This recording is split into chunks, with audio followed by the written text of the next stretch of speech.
Hi everyone. ഇന്ന് നമ്മൾ discuss ചെയ്യാൻ പോകുന്ന ടോപ്പിക് എന്താണ് ഡിഫെൻസ് മെക്കാനിസം. മലയാളത്തിൽ പറയുകയാണെങ്കിൽ പ്രതിരോധ തന്ത്രം. അതിന് മറ്റൊരു പേരാണ് അഡ്ജസ്റ്റ്മെൻറ്റ് മെക്കാനിസം, സമായോജന തന്ത്രം. എന്താണ് ഡിഫെൻസ് മെക്കാനിസം എന്ന് നമുക്ക് നോക്കാം. Defense mechanisms are psychological strategies that are unconsciously used to protect a person from anxiety arising from unacceptable thoughts or feelings. So defence mechanism അല്ലെങ്കിൽ അഡ്ജസ്റ്റ്മെൻറ്റ് മെക്കാനിസം എന്ന് പറഞ്ഞാൽ എന്താണ്? നമ്മളെ ബോഡി വളരെ അൺകോൺഷ്യസ് ആയിട്ട് എടുക്കുന്ന അല്ലെങ്കിൽ ഓട്ടോമാറ്റിക് ആയിട്ടുള്ള റെസ്പോൺസസ് ആണ്. എന്തിനു വേണ്ടിയിട്ട്? നമ്മുടെ മനസ്സിൽ എന്തെങ്കിലും സങ്കടങ്ങളോ അല്ലെങ്കിൽ മറ്റെന്തെങ്കിലും പേടിയോ സ്ട്രെസ്സോ വന്നിട്ടുണ്ടെങ്കിൽ നമുക്കതിനെ സ്വയം ഒഴിവാക്കണം. അതായത് നമ്മുടെ മനസ്സിന് മെൻ്റലി ഒരു സാറ്റിസ്ഫാക്ഷൻ എത്തിക്കണം, ഒരു ഹാപ്പിനെസ്സിലേക്ക് എത്തിക്കണം. അങ്ങനെ നമ്മൾ ബോധപൂർവം ചെയ്യുന്ന കാര്യങ്ങളെയാണ് എന്ത് പറയുക? ഡിഫെൻസ് മെക്കാനിസം അല്ലെങ്കിൽ അഡ്ജസ്റ്റ്മെൻറ്റ് മെക്കാനിസം എന്ന് പറയുന്നത്. And it is proposed by whom? It is proposed by Sigmund Freud. എന്തിനു വേണ്ടിയിട്ടാണ് പ്രപ്പോസ് ചെയ്തത്? To understand human behaviour. And Freud proposed that people use defence mechanism unconsciously. അതായത് പീപ്പിൾ ഡിഫെൻസ് മെക്കാനിസം യൂസ് ചെയ്യുന്നത് unconscious ആയിട്ടാണ്. And as a way to avoid uncomfortable feelings and emotions. And there are different types of അല്ലെങ്കിൽ different kinds of defence mechanism. അതിൽ school childrens adapt ചെയ്യുന്ന important ആയിട്ടുള്ള 10 എണ്ണമാണ് നമ്മൾ discuss ചെയ്യാൻ പോകുന്നത്. ഏതെല്ലാമെന്നത്? Aggression, compensation, identification, projection, rationalisation, negativism, withdrawal or seclusiveness, regression, repression and sublimation. So നമുക്ക് ആദ്യത്തെ ഒന്നാമത്തത് നോക്കാം. എന്താണ് എഗ്രഷൻ? സോ എഗ്രഷൻ എന്ന് പറയുമ്പോൾ ആ പേര് തന്നെ ഉണ്ടല്ലേ, ആക്രമണം. എന്താണ് ആക്രമണം? അതായത് ആക്രമിക്കുക. ഒരു ഫ്രസ്ട്രേറ്റഡ് ആക്കുന്ന ഒരു സോഴ്സിനെ അല്ലെങ്കിൽ ആ ഒരു ഇൻഡിവിജ്വലിനെ നമ്മൾ എന്ത് ചെയ്യുക? ആക്രമിക്കുക അല്ലെങ്കിൽ ഹേർട്ട് ചെയ്യുക, അതായത് മൊത്തത്തിൽ ഡിസ്ട്രോയ് ചെയ്യുക in the form of either physical, verbal or symbolic. Example പറയുമ്പോൾ കുറച്ചും കൂടി ക്ലിയർ ആയിട്ട് നമുക്ക് മനസ്സിലാകും. For example, the boy who is insulted by his friend attacks him physically. അതായത് ഒരു ബോയിനെ ഫ്രണ്ട്സ് എല്ലാവരും കൂടിയിട്ട് ഇൻസൾട്ട് ചെയ്തു. അപ്പോൾ അവൻ എന്ത് ചെയ്യും? അവൻ എല്ലാവരെയും ഫിസിക്കലി അറ്റാക്ക് ചെയ്യും. ആ ഇൻസൾട്ട് ചെയ്ത പേഴ്സൺ എന്ത് ചെയ്യും? ഫിസിക്കലി അറ്റാക്ക് ചെയ്യും. അതാണ് അഗ്രഷൻ എന്ന് പറയുന്നത്. അനദർ എക്സാമ്പിൾ പറയുകയാണെങ്കിൽ, ക്ലാസ്സിൽ ഒരു കുട്ടി മറ്റൊരു കുട്ടിയുടെ നോട്ടിൽ അറിയാതെ ഒന്ന് വരഞ്ഞു പോയിട്ടുണ്ടാവും. സാധാരണ എല്ലാവരും മൈൻഡ് ആക്കില്ല, ബട്ട് ഇവിടെ എന്ത് ചെയ്യും? അവനെ ദേഹോപദ്രവം ചെയ്യുക. സോ അതാണ് അഗ്രഷൻ എന്ന് പറഞ്ഞ ഡിഫെൻസ് മെക്കാനിസം. അഗ്രഷൻ 2 ടൈപ്പ് ഉണ്ട്. ഒന്ന് എക്സ്ട്രാപൊനറ്റീവ്, മറ്റൊന്ന് ഇൻട്രാപൊനറ്റീവ്. എന്താണ് ഈ എക്സ്ട്രാപൊനറ്റീവ്?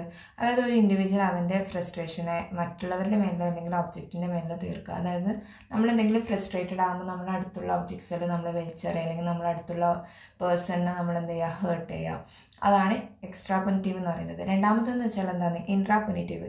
ഇൻട്രാപൊനറ്റീവ് എന്ന് വെച്ചാൽ അവനെ തന്നെ ഹേർട്ട് ചെയ്യുക. അതായത് നമ്മളൊരു ഫ്രസ്ട്രേറ്റഡ് സിറ്റുവേഷനിൽ നമ്മൾ സ്വയം ഹേർട്ട് ചെയ്യുന്നതിനാണ് എന്ത് പറയുന്നത്? ഇൻട്രാപൊനറ്റീവ്. 2 തരം എഗ്രഷൻ ഉണ്ട്. ഒന്ന് എക്സ്ട്രാപൊനറ്റീവ്, രണ്ടാമത് ഇൻട്രാപൊനറ്റീവ്. സോ നെക്സ്റ്റ് ഡിഫെൻസ് മെക്കാനിസം എന്ന് പറയുന്നത് എന്താണ്? കോമ്പൻസേഷൻ, അതായത് അനുപൂരണം എന്ന് പറയും. എന്താണിത്? ഒന്നുമില്ല, ഇത്രയേ ഉള്ളൂ. ഒരു മേഖലയിൽ വിജയിക്കാൻ പറ്റാത്ത അല്ലെങ്കിൽ ഫെയിലായ ഒരു വ്യക്തി മറ്റൊരു മേഖലയിൽ എന്ത് ചെയ്യും? വിജയം കണ്ടെത്തിയിട്ട് ആ ഒരു പരാജയത്തെ മറികടക്കാൻ ശ്രമിക്കുക. അതിനാണ് എന്ത് പറയുന്നത്? കോമ്പൻസേഷൻ അല്ലെങ്കിൽ അനുപൂരണം എന്ന് പറയുന്നത്. അതായത് ഒന്നിനെ കോമ്പൻസേറ്റ് ചെയ്യുക. Compensation means trying to make up for a weakness or problem in one area by doing well in another area. If someone is not successful in one thing, they try to succeed in something else to feel good about themselves. For example, if a boy does not do well in studies, he may try to become very good at sports to feel proud. അതായത് example പറയുകയാണെങ്കിൽ, academic തലത്തിൽ ഒരു കുട്ടി പിന്നോട്ടായിരിക്കും. അതായത് എക്സാംസിലൊക്കെ ഭയങ്കര law മാർക്കായിരിക്കും അല്ലെങ്കിൽ ഫെയിലായിരിക്കും. അപ്പോൾ അവനെ എല്ലാവരും എന്ത് ചെയ്യും? മണ്ടനാണ്, പൊട്ടനാണെന്നൊക്കെ പറയും. പക്ഷെ അവൻ എന്തായിരിക്കും? മറ്റ് സ്കൂളിൽ മറ്റ് ആക്ടിവിറ്റി വരുമ്പോൾ, അതായത് ആർട്സോ അല്ലെങ്കിൽ സ്പോർട്സോ വരുമ്പോൾ അവൻ എന്തായിരിക്കും? ഭയങ്കരമായിട്ട് സ്കോർ ചെയ്യും ആ ഒരു കാര്യത്തിൽ. എന്നിട്ട് അവന് ജില്ലാ തലത്തിൽ, പിന്നെ സ്റ്റേറ്റ് ലെവലിൽ അങ്ങനെ മുന്നോട്ട് പോകും. സോ അപ്പം മറ്റുള്ളവർ ചിന്തിക്കുന്നതിനെക്കാട്ടും അവന് ഭയങ്കരമായിട്ട് അതിൽ ആ ഒരു ഫീൽഡിൽ എന്ത് ചെയ്യും? മുന്നോട്ടേക്ക് പോകും. സോ അക്കാദമിക്സിൽ വളരെ വീക്കായ അവൻ എന്ത് ചെയ്യും? അത്ലറ്റിക്സിൽ ഭയങ്കര സക്സസ് ആയിരിക്കും അല്ലെങ്കിൽ ആർട്സിൽ ഭയങ്കര സക്സസ് ആയിരിക്കും. അതാണ് കോമ്പൻസേഷൻ എന്നുകൊണ്ട് ഉദ്ദേശിക്കുന്നത്. അല്ലെങ്കിൽ അതായത് ഒന്നിൽ പരാജയം സംഭവിച്ചാൽ മറ്റൊന്നിൽ എന്ത് ചെയ്യുക, അതിനെ കോമ്പൻസേറ്റ് ചെയ്തിട്ട് എന്ത് ചെയ്യുക, സക്സസ് കണ്ടെത്തുക. വേറെ കോമ്പൻസേഷൻ എന്ന് വെച്ചാൽ compensation usually happens because people feel not good enough in some way. Sometimes they try to do extra well in the same things they are weak at. അതായത് ചില സമയത്ത് അവരെന്ത് ചെയ്യും, അവർ വീക്കായ ഒരു ഏരിയയിൽ തന്നെ അവരെന്ത് ചെയ്യും, അവർ നന്നായിട്ട് ചെയ്യാൻ ശ്രമിക്കും. അതായത് ഒരു എക്സാമ്പിൾ പറയുകയാണെങ്കിൽ a short girl may wear high heels to look taller. അതായത് ഒരു ഹൈറ്റ് കുറഞ്ഞ ഒരാൾ എന്ത് ചെയ്യും, ഹൈറ്റ് കൂടിയ പോലെ തോന്നിക്കാൻ വേണ്ടിയിട്ട് ഹീൽസ് ഇടും. അതൊരു വേ ഓഫ് കോമ്പൻസേഷൻ ആണ്, അതൊരു വേ ഓഫ് ഡിഫെൻസ് മെക്കാനിസം ആണ്. സോ അടുത്ത മൂന്നാമത്തെ ഡിഫെൻസ് മെക്കാനിസം എന്ന് പറയുന്നത് എന്താണ്, ഐഡൻറ്റിഫിക്കേഷൻ. അതായത് താതാത്മീകരണം എന്ന് മലയാളത്തിൽ പറയും. എന്താണ് അതായത് താതാത്മീകരണം എന്താണ്? അപ്പം താതാത്മീകരണം അല്ലെങ്കിൽ ഐഡൻറ്റിഫിക്കേഷൻ, അതായത് മറ്റുള്ളവരുടെ സന്തോഷം, നമ്മളിപ്പോൾ ചില ആൾക്കാരെ നമ്മൾ ആരാധിക്കാറുണ്ട്. അതായത് ഇപ്പം നമ്മൾ എന്ത് പറയുകയാണെങ്കിൽ ഫോർ എക്സാമ്പിൾ സ്പോർട്സ് ഫീൽഡിൽ അല്ലെങ്കിൽ മൂവി സ്റ്റാർസിന് അല്ലെങ്കിൽ പൊളിറ്റിക്കൽ ലീഡേഴ്സിന്, അവരെയൊക്കെ നമ്മൾ എന്ത് ചെയ്യലുണ്ട്, ഫാനായി മാറലുണ്ട്. സോ ഒന്നുമില്ല, ഐഡൻറ്റിഫിക്കേഷൻ എന്നാൽ നമ്മൾക്ക് ചെയ്യാൻ പറ്റാത്തൊരു കാര്യം മറ്റൊരാൾ അതിൽ സക്സസ് ആയിട്ടുണ്ടെങ്കിൽ നമ്മൾ എന്ത് ചെയ്യും, അവരുടെ സക്സസ് അല്ലെങ്കിൽ അവരുടെ സന്തോഷം നമ്മളെയും കൂടി ഒരു സന്തോഷമായിട്ട് നമ്മളെടുത്തുകൊണ്ട് നമ്മൾ എന്ത് ചെയ്യും, ഒരു ആശ്വാസം കണ്ടെത്തും.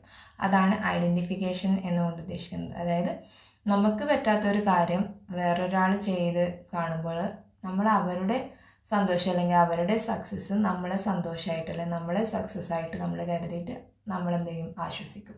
അതാണ് ഐഡൻറ്റിഫിക്കേഷൻ എന്ന് പറഞ്ഞ മൂന്നാമത്തെ defence mechanism.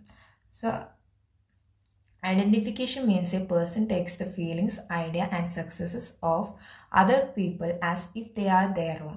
A person feels happy by connecting themselves with the achievements of others. This helps them feel less stressed. അങ്ങനെ നമ്മൾ എന്ത് ചെയ്യും, ലെസ് സ്ട്രെസ്ഡ് ആയിട്ട് നമുക്ക് ഫീൽ ചെയ്യും. ഫോർ എക്സാമ്പിൾ പറയുകയാണെങ്കിൽ ഇപ്പോൾ ഒരു ക്രിക്കറ്റ് കളിക്കാൻ ആഗ്രഹിക്കുന്ന ഒരാൾ, പക്ഷെ അയാൾക്ക് നല്ലോണം ക്രിക്കറ്റ് കളിക്കാൻ അറിയില്ല. അപ്പോൾ അയാൾ ആരാധിക്കുന്ന ഒരു പ്ലെയർ നല്ലോണം കളിച്ച് റൺസ് നേടിയാൽ അയാൾക്കത് അയാൾ നേടിയ പോലെയാണ്, അതിൽ അയാൾ എന്ത് ചെയ്യും, സന്തോഷം കണ്ടെത്തും. അല്ലെങ്കിൽ വേറൊരു എക്സാമ്പിൾ പറയുകയാണെങ്കിൽ if a student fails he may feel better by talking about how well his father is doing. അതായത് ഒരു കുട്ടി പരാജയപ്പെടുകയാണെങ്കിൽ അവൻ എന്ത് ചെയ്യും, അവൻ്റെ അച്ഛൻ എത്ര നല്ലതായിരുന്നു, എത്ര സക്സസ്ഫുള്ളായിരുന്നു എന്ന് പറഞ്ഞിട്ട് അവൻ എന്ത് ചെയ്യും, ആശ്വസിക്കും. Children often copy their parents, teachers, movie stars, cricket players or political leaders because they want to be like them. അവരെ പോലെ ആവാൻ വേണ്ടിയിട്ട്, അതായത് അവരുടെ ടീച്ചേഴ്സിനെ പോലെ ആവാൻ വേണ്ടിയിട്ട്, പാരൻസിനെ പോലെ ആവാൻ വേണ്ടിയിട്ട്, മൂവി സ്റ്റാർസിനെ പോലെ ആവാൻ വേണ്ടിയിട്ട് അവരെന്ത് ചെയ്യും, അവരെ കോപ്പി ചെയ്യും. And it helps to build a person's character and personality. Identification എന്ന് പറഞ്ഞ ഡിഫെൻസ് മെക്കാനിസം എന്തിന് ഹെൽപ്പ് ചെയ്യും, ഒരാളുടെ പേഴ്സണാലിറ്റി അല്ലെങ്കിൽ അവരുടെ ക്യാരക്ടർ ബിൽഡ് ചെയ്യാൻ വേണ്ടിയിട്ട് ഹെൽപ്പ് ചെയ്യും. സോ നാലാമത്തതാണ് പ്രൊജക്ഷൻ, അല്ലെങ്കിൽ മലയാളത്തിൽ പറയുകയാണെങ്കിൽ പ്രക്ഷേപണം. എന്താണ് പ്രൊജക്ഷൻ എന്ന് പറഞ്ഞാൽ, അതായത് നമ്മളൊരു പരാജയം ഏറ്റുവാങ്ങിയിട്ടുണ്ടെങ്കിൽ ആ ഒരു കുറ്റം നമ്മൾ എന്ത് ചെയ്യും, മറ്റുള്ളവരിലേക്ക് ഏൽപ്പിക്കുന്ന, അതാണ് പ്രൊജക്ഷൻ എന്ന് വെച്ചാൽ. അങ്ങനെ നമ്മൾ എന്ത് ചെയ്യും, ആശ്വാസം കണ്ടെത്തും. അതായത് projection means A person things that other people have the same bad qualities or feelings that they have inside. It is a way people judge others based on their own faults. അതായത് നമ്മൾക്കൊരു പോരായ്മ ഉണ്ടെങ്കിൽ അതിൻ്റെ കാരണം നമ്മൾ സമ്മതിക്കൂല, അത് മറ്റുള്ളവരുടെ തലയിലേക്ക് ഇട്ടിട്ട് നമ്മളെ രക്ഷപ്പെടാൻ ശ്രമിക്കും. അതാണ് പ്രൊജക്ഷൻ എന്ന് പറയുന്നത്. ഒരു എക്സാമ്പിൾ പറയുകയാണെങ്കിൽ a dishonest person might believe that every one else is dishonest too. അതായത് ഞാൻ ഡിസോണസ്റ്റ് ആണെങ്കിൽ മറ്റുള്ളവരും ഡിസോണസ്റ്റ് ആണെന്ന് കരുതിയിട്ട് ആശ്വസിക്കും. Blaming others for your own mistakes is also kind of projection. ഒരു എക്സാമ്പിൾ പറയുകയാണെങ്കിൽ എക്സാമിൽ ഫെയിലാകുന്നു ഒരു കുട്ടി. അപ്പം എന്തുകൊണ്ടാണ് ഫെയിലായതെന്ന് ചോദിച്ചാൽ ടീച്ചർ പഠിപ്പിക്കാത്തത് കൊണ്ടാണെന്ന് പറയുന്നു. അതായത് ടീച്ചറിൻ്റെ മേത്ത് ബ്ലെയിം ചെയ്യുന്നു. ശരിക്കും അവൻ പഠിക്കാത്തത് കൊണ്ടാണ് അവൻ എക്സാമിൽ ഫെയിലായത്, പക്ഷെ ടീച്ചറിൻ്റെ മേത്ത് ബ്ലെയിം ചെയ്യുമ്പോൾ അവിടെ അവൻ എന്ത് ചെയ്യുന്നത്, പ്രൊജക്ഷൻ ചെയ്യുകയാണ് ചെയ്യുന്നത്.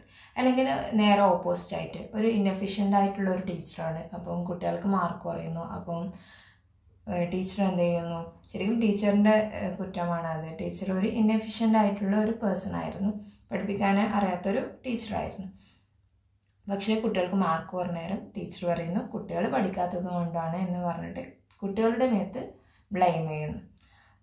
So that means if a teacher is not good at teaching but blames the students for doing poorly, she is using projection to protect herself. So നമ്മളിപ്പം 4 എണ്ണം ഡിസ്കസ് ചെയ്തു. എന്തെല്ലാമാണ്? Aggression, compensation, identification, projection. അടുത്തതാണ് 5ാമത്തെ defence മെക്കാനിസമാണ് rationalisation, അതായത് യുക്തീകരണം എന്ന് പറഞ്ഞാൽ എന്താണ്? ഒരാൾക്ക് പരാജയങ്ങൾ സംഭവിക്കുന്ന സമയത്ത് അവൻ എന്ത് ചെയ്യും? തെറ്റായ ന്യായീകരണം കൊടുത്തിട്ട് സ്വയം ആശ്വാസം കണ്ടെത്തുക. അതായത് rationalisation means finding false but acceptable reason to explain one's mistake, failure or weakness. For example പറയുകയാണെങ്കിൽ, if a boy fails in maths he may say that exam questions were out of syllabus. അതായത് ഒരു കുട്ടി മാത്സിൽ fail ചെയ്യുകയാണെങ്കിൽ അവനെന്ന് പറയും questions എല്ലാം out of syllabus ആയിരുന്നു എന്ന് പറയും, അല്ലെങ്കിൽ ക്വസ്റ്റ്യൻസ് എല്ലാം ഭയങ്കര ടഫാണെന്ന് പറയും. ശരിക്കും മറ്റുള്ള പിള്ളേരെല്ലാം ജയിച്ചിട്ടുണ്ടാവും, മറ്റുള്ള കുട്ടികളെല്ലാം എന്ത് ചെയ്യുന്ന എക്സാം എഴുതിയിട്ട് പാസ്സായിട്ടുണ്ടാവും. പക്ഷേ ഇവൻ ഫെയിലാണെങ്കിൽ ഇവൻ പറയും എനിക്ക് വന്ന ക്വസ്റ്റ്യൻസ് എല്ലാം ഭയങ്കര ടഫായിരുന്നു എന്ന്. സോ അവൻ പഠിക്കാത്തത് കൊണ്ടാണെന്ന് അവന് സമ്മതിക്കൂല. അവൻ സ്വയം അങ്ങനെ പറഞ്ഞിട്ട് ആശ്വസിക്കും. ഔട്ട് ഓഫ് സിലബസ് ആണെന്ന് പറഞ്ഞിട്ട്, അല്ലെങ്കിൽ ക്വസ്റ്റ്യൻസ് ടഫാണെന്ന് പറഞ്ഞിട്ട് അവന് അതിൽ ആശ്വാസം കണ്ടെത്തും. സോ അതാണ് റാഷണലൈസേഷൻ എന്ന് പറയുന്നത്. Rationalisation is a way of making excuses, അതായത് എക്സ്ക്യൂസസ് ഉണ്ടാക്കുന്ന ഒരു വേ ആണ് എന്ത്? റാഷണലൈസേഷൻ എന്ന് പറയുന്നത്. It usually happens in 2 common forms. 2 ഫോംസിലാണ് റാഷണലൈസേഷൻ ഉണ്ടാകുക. ഒന്നാമത്തെ ഫോം എന്ന് പറയുന്നത് സോർ ഗ്രേപ്പിസം, അതായത് this means saying that something we could not get was not worth having anyway. അതായത് നമുക്ക് കിട്ടാത്തത് നമ്മൾ എന്ത് പറഞ്ഞിട്ട് ആശ്വസിക്കും? അതൊന്നും കിട്ടിയിട്ട് വലിയ കാര്യമില്ല എന്നെല്ലാം പറഞ്ഞിട്ട് നമ്മൾ പറഞ്ഞിട്ട് അങ്ങനെ ആശ്വസിക്കും. അതായത് കിട്ടാത്ത മുന്തിരി പുളിക്കുന്നു പറയില്ല, അതന്നെ. It comes from Aesop's story of the fox and the grapes. For example, if someone fails a UGC test, they might say it's good because many qualified people are jobless. അതായത് ഇപ്പം ഒരാൾ UGC ടെസ്റ്റ് ഫെയിലായെന്ന് വിചാരിക്കുക. അപ്പോൾ അയാൾ പറയും നന്നായി ഫെയിലായത്, കാരണം കുറേ UGC പാസ്സായവരെല്ലാം ജോബ്ലെസ് ആയിട്ട് നടക്കുകയെന്ന്, അപ്പം വലിയ കാര്യമൊന്നും ഇല്ല എന്ന് പറഞ്ഞിട്ട് അങ്ങനെ ആശ്വസിക്കും. പിന്നെ 2ാമത്തെ ഫോം ഓഫ് റാഷണലൈസേഷൻ എന്ന് പറയുന്നത് എന്താണ്? Sweet lemonism. അതായത് this means saying that what we already have is better than what others think is more valuable. അതായത് നമുക്ക് ഇപ്പോൾ ഉള്ളതാണ് ഏറ്റവും നല്ലത് എന്ന് പറഞ്ഞിട്ട് നമ്മൾ വിശ്വസിച്ചിട്ട് നമ്മൾ എന്ത് ചെയ്യും? മുന്നോട്ട് പോകും. അതായത് ഒരു ഹൈലി എഡ്യൂക്കേറ്റഡ് ആയിട്ടുള്ള ഒരു പേഴ്സൺ ആയിരിക്കും, പക്ഷെ അയാളുടെ ജോബ് എന്ന് പറഞ്ഞാൽ സ്കൂൾ ടീച്ചിങ് ജോബായിരിക്കും. അപ്പോൾ അയാൾ പറയും ഇതാണ് ഏറ്റവും നല്ല ജോബ്, ഇതാണ് ബെസ്റ്റ് ജോബ് എന്നെല്ലാം പറഞ്ഞിട്ട് അയാൾ സ്വയം ആശ്വസിക്കും. അങ്ങനെ അടുത്ത ഡിഫെൻസ് മെക്കാനിസമാണ് നെഗറ്റീവിസം. എന്താണ് നെഗറ്റീവിസം? അതായത് മറ്റുള്ളവരെ സജഷൻ, അല്ലെങ്കിൽ അവർ പറയുന്നത് കേൾക്കാതിരിക്കുക, അല്ലെങ്കിൽ അവരെ സജഷൻസ് നമ്മൾ എന്താ പറയുക റെഫ്യൂസ് ചെയ്യുക. അതാണ് നെഗറ്റീവിസം എന്ന് പറയുന്നത്. അതായത് മറ്റുള്ളവരെ അറ്റൻഷൻ സീക്ക് ചെയ്യാൻ വേണ്ടിയിട്ട് അവർ പറയുന്നതിനൊക്കെ നമ്മൾ എന്ത് ചെയ്യും?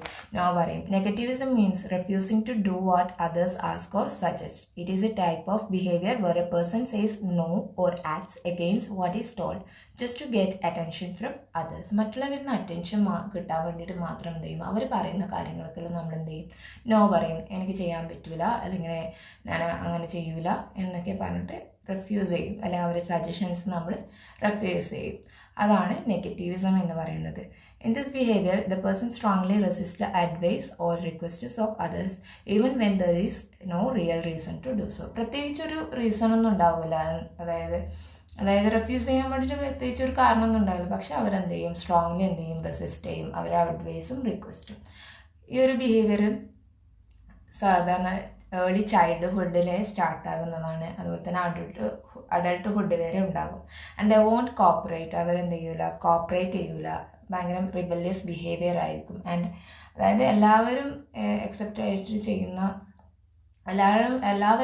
ചെയ്യുന്ന ഒരു കാര്യം അവരെന്ത് ചെയ്യൂല, അക്സെപ്റ്റ് ചെയ്യൂല, അവർ നേരെ ഓപ്പോസിറ്റ് ചെയ്യും. Negativism usually starts in early childhood and can continue into adulthood. Such people may not openly fight with others but still refuse to cooperate with others. And they have rebellious behavior, and also they do what opposite of what others do. ഏഴാമത്തെ defence മെക്കാനിസമാണ് withdrawal അല്ലെങ്കിൽ സെക്ലസീവ്നെസ്. അതായത് നമ്മുടെ പ്രോബ്ലംസിന് അല്ലെങ്കിൽ നമ്മളുടെ ഡിഫിക്കൽട്ടീസിനെ നമ്മൾ face ചെയ്യുന്നതിന് പകരം നമ്മൾ എന്ത് ചെയ്യും, അവോയ്ഡ് ചെയ്യുക. Withdrawal means avoiding problems or difficult situations instead of facing them. അതായത് നമ്മൾ ഫേസ് ചെയ്യാണ്ട് നമ്മളെന്താ അതിനെന്ത് ചെയ്യുക, നമ്മൾ അവോയ്ഡ് ചെയ്ത് വിടുന്നതിനാണ് നമ്മളെന്ത് പറയുന്നത്, വിത്ത്ഡ്രോവൽ എന്ന് പറയുന്നത്. It is a way to run away from real life challenges. The person keeps away from activities and finds comfort in an easier or imaginary world. ഒരു ഇമാജിനറി വേൾഡ് അല്ലെങ്കിൽ നമ്മളെ കംഫർട്ട് ലെവലിൽ നമ്മൾ എന്ത് ചെയ്യും, നമ്മളെ സന്തോഷം കണ്ടെത്തും. അത് നമ്മൾ ഒന്ന് പ്രോബ്ലംസ് എല്ലാം ഫേസ് ചെയ്യാൻ നമ്മൾ എന്ത് ചെയ്യും, അതിനൊക്കെ മുങ്ങി നടക്കും. എക്സാമ്പിൾ പറയുകയാണെങ്കിൽ ഡേ ഡ്രീമിംഗ് എന്ന് പറയും. അതായത് പകൽക്കിനാവാണെന്നെല്ലാം പറയില്ല. അതുപോലെ തന്നെ ഫീലിംഗ് സ്ലീപ്പി, അതായത് ഉറങ്ങി തീർക്കും. നമ്മൾ പ്രോബ്ലംസ് ഉണ്ടെങ്കിൽ നമ്മളെന്ത് ചെയ്യും, അതൊന്ന് ചിന്തിക്കാണ്ടിരിക്കാൻ വേണ്ടിയിട്ട് നമ്മളെന്ത് ചെയ്യും, ഫുൾ ഡേ ഉറങ്ങി തീർക്കും. അതുപോലെ തന്നെ using drugs to escape problems. Drugs പോലത്തെ സബ്സ്റ്റൻസസ് എല്ലാം യൂസ് ചെയ്തിട്ട് നമ്മളെന്ത് ചെയ്യും, പ്രോബ്ലംസിനെ മറക്കാൻ ശ്രമിക്കും. അടുത്തതാണ് റിഗ്രഷൻ അല്ലെങ്കിൽ പശ്ചാത്തലനം എന്ന് പറയും. അതായത് ഒരു വ്യക്തിക്ക് മുമ്പ് ലഭിച്ചിരുന്ന അംഗീകാരം കിട്ടാതെ വരുമ്പോൾ എന്ത് ചെയ്യും, അത് കിട്ടാനായിട്ട് അവന് വീണ്ടും പഴയ അവസ്ഥയിലേക്ക് പോകുന്നതിനെയാണ് എന്ത് പറയുന്നത്, റിഗ്രഷൻ എന്ന് പറയുന്നത്. അതായത് ആ ഒരു അറ്റൻഷൻ കിട്ടാൻ വേണ്ടിയിട്ട്, പണ്ട് ചെറുപ്പത്തിൽ കിട്ടിയ അതേ അറ്റൻഷൻ ഇപ്പോൾ കിട്ടാണ്ടിരിക്കുമ്പോൾ ആ ഒരു അറ്റൻഷൻ കിട്ടാൻ വേണ്ടിയിട്ട് പണ്ട് എന്താണോ ചെയ്തത് ആ ഒരു ബിഹേവിയറിലേക്ക് തിരിച്ച് മടങ്ങി പോകുന്നതിനാണ് എന്ത് പറയുന്നത്, റിഗ്രഷൻ എന്ന് പറയുന്നത്. ഒരു എക്സാമ്പിൾ പറയുകയാണെങ്കിൽ ഒരു ടീനേജ് ഗേൾ അപ്സെറ്റ് ആയിരിക്കുമ്പോൾ അല്ലെങ്കിൽ ഡിസപ്പോയിൻ്റ് ആകുമ്പോൾ എന്ത് ചെയ്യും, അവളെന്ത് ചെയ്യും, Xi may start crying like A small child. അത് ചെറുപ്പത്തിൽ അവൾ കരഞ്ഞ പോലെ കരയാൻ തുടങ്ങും. In regression, a person behave in a childish or less mature way to protect their self-esteem or avoid grown-up responsibilities. അതായത് നമ്മൾ വളർന്ന് വലുതാകുമ്പോൾ ഉണ്ടാകുന്ന നമ്മളെ റെസ്പോൺസിബിലിറ്റീസ് നമ്മളെ അവോയ്ഡ് ചെയ്യാൻ വേണ്ടിയിട്ട് അല്ലെങ്കിൽ നമ്മളെ സെൽഫ് എസ്റ്റീം പ്രൊട്ടക്റ്റ് ചെയ്യാൻ വേണ്ടിയിട്ട് നമ്മൾ എന്ത് ചെയ്യും, നമ്മളൊരു ചൈൽഡിഷ് ബിഹേവിയറിൽ മാറുന്നതിനാണ് എന്ത് പറയുന്നത്, റിഗ്രഷൻ എന്ന് പറയുന്നത്. And for example, when a teenage girl feels upset or disappointed, she may start crying like a small child. And similarly, an old man will talk about his good old days is showing regression. അതായത് ഒരു വയസ്സായ ഒരാൾ അയാളെ ചെറുപ്പത്തിലുള്ള കാര്യങ്ങളെല്ലാം പറയുക, അതും ഒരു way of, അതായത് ചെറുതിലുള്ള നല്ലൊരു ഗുഡ് ഓൾഡ് ഡേയ്സിനെ കുറിച്ചിട്ട് സംസാരിക്കുന്നതിനെ കുറിച്ച് എന്താണ് അത്, that is also A way of regression. So അടുത്ത 9ാമത്തെ ഡിഫെൻസ് മെക്കാനിസമാണ് എന്ത്, റിപ്രഷൻ, ദമനം എന്ന് പറയും. എന്താണ് ദമനം? ഒരു തരം അടിച്ചമർത്തലാണ്. അതായത് നമ്മളെ സങ്കടപ്പെടുത്തുന്ന അല്ലെങ്കിൽ എന്തെങ്കിലും കാര്യങ്ങളോ നമ്മളെ സങ്കടപ്പെടുത്തുന്ന എന്തെങ്കിലും ഒരു കാര്യമോ അല്ലെങ്കിൽ എന്തെങ്കിലും പ്രശ്നം ഉണ്ടെങ്കിൽ നമ്മൾ എന്ത് ചെയ്യും, അതിനെയൊക്കെ നമ്മളെ അൺകോൺഷ്യസ് മൈൻഡിലേക്ക് താഴ്ത്തി, അതായത് പുഷ് ചെയ്ത് വിടും. അതാണ് റിപ്രഷൻ എന്ന് പറയുന്നത്. Repression means pushing away thoughts or feelings that makes a person anxious or uncomfortable. നമ്മൾ അൺകംഫർട്ട് ആക്കുന്ന എന്തെങ്കിലും ഒരു പ്രോബ്ലമോ അല്ലെങ്കിൽ ഡിഫിക്കൽട്ടീസോ എന്തെങ്കിലും ഒരു സാഹചര്യം ഉണ്ടെങ്കിൽ, ഒരു സിറ്റുവേഷൻ ഉണ്ടെങ്കിൽ നമ്മൾ അതിനെ നമ്മൾ എന്ത് ചെയ്യും, ബോധപൂർവം നമ്മൾ എന്ത് ചെയ്യും, പുഷ് ചെയ്യും നമ്മൾ unconscious മൈൻഡിലേക്ക്. It happens without the person realizing it. Painful memories, shameful thoughts or guilty feelings are hidden deep in the unconscious mind. And in this way, a person avoids remembering or facing situations that cause pain or frustration. അതായത് അവർക്ക് സങ്കടം വരുത്തുന്ന കാര്യങ്ങളോ അല്ലെങ്കിൽ അവരെ frustrated ആക്കുന്ന കാര്യങ്ങളെല്ലാം അങ്ങനെ എന്ത് ചെയ്യും, ഇവരെന്ത് ചെയ്യും, ഈ ഒരു വേയിൽ എന്ത് ചെയ്യും, മറക്കാൻ ശ്രമിക്കും. ഫോർ എക്സാമ്പിൾ, നമ്മളൊരിക്കൽ എന്താ പറയുക, ഒരു ഫാമിലിയോ അല്ലെങ്കിൽ ഫ്രണ്ട്സിനെയോ കൂട്ടി ബൈക്കിൽ പോകുന്നതിലേക്ക്, അപ്പോൾ പെട്ടെന്ന് എന്തെങ്കിലും ആക്സിഡൻറ്റ് ഉണ്ടാകുന്നു അല്ലെങ്കിൽ ആരെങ്കിലും ആക്സിഡൻറ്റിൽ എന്തെങ്കിലും അപകടം അല്ലെങ്കിൽ ആരെങ്കിലും ഒന്ന് മരിക്കുന്നു. അപ്പോൾ പിന്നീട് നമ്മൾ എന്ത് ചെയ്യും, എപ്പോഴും നമ്മൾ സങ്കടമായിരിക്കുമല്ലോ നമുക്ക്, അതായത് അവർ പോയെന്നുള്ള ഒരു ഫീല് നമുക്ക് എപ്പോഴും ഉണ്ടാവും. അതുപോലെ തന്നെ എപ്പോഴും നമ്മൾ ബൈക്ക് എടുക്കുമ്പോൾ നമുക്ക് പേടിയായിരിക്കും, അല്ലെങ്കിൽ നമ്മൾ ആ പ്ലേസിലേക്ക് പോകാൻ നമുക്ക് പേടിയായിരിക്കും. മെൻ്റലി നമ്മൾ ടോട്ടലി എന്താവും, ഡൗൺ ആവും. അപ്പം പിന്നീട് നമ്മൾ എന്ത് ചെയ്യും, അത് മറികടക്കാൻ നമ്മൾ എന്ത് ചെയ്യും, മനസ്സിനെ ശക്തിപ്പെടുത്താൻ വേണ്ടിയിട്ട് ആ ഒരു കാര്യങ്ങളൊക്കെ നമ്മൾ തൽക്കാലം ഒന്ന് എന്ത് ചെയ്യും, മാറ്റി വെക്കും. അല്ലെങ്കിൽ നമ്മൾ ഫുള്ളി മറക്കുന്നു എന്നല്ല, ബോധപൂർവം നമ്മൾ എന്ത് ചെയ്യും, അത്തരം കാര്യങ്ങൾ മറന്നിട്ട് വീണ്ടും പഴയ പോലെ ആകാൻ വേണ്ടി ശ്രമിക്കും.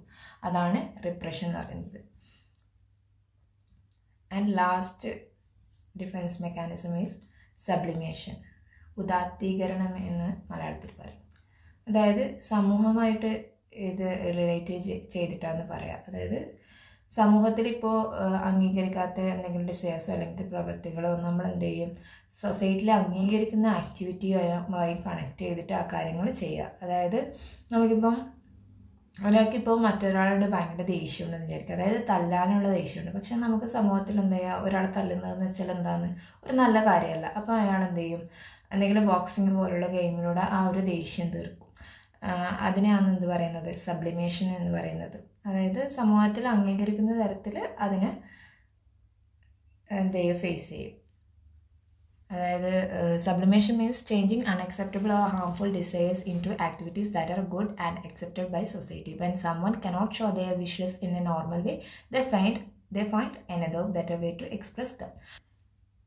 For example, people might use their energy from strong feelings like anger or frustration to create music, art or literature. അതായത് ഒരാൾ ആങ്കറോ അല്ലെങ്കിൽ ഫ്രസ്ട്രേഷനോ അയാൾ എന്ത് ചെയ്യും, അയാളെ ആർട്ടിലൂടെയോ മ്യൂസിക്കിലൂടെയോ അവതരിപ്പിക്കും, അല്ലെങ്കിൽ ലിറ്ററേച്ചറിലൂടെയോ അവതരിപ്പിക്കും.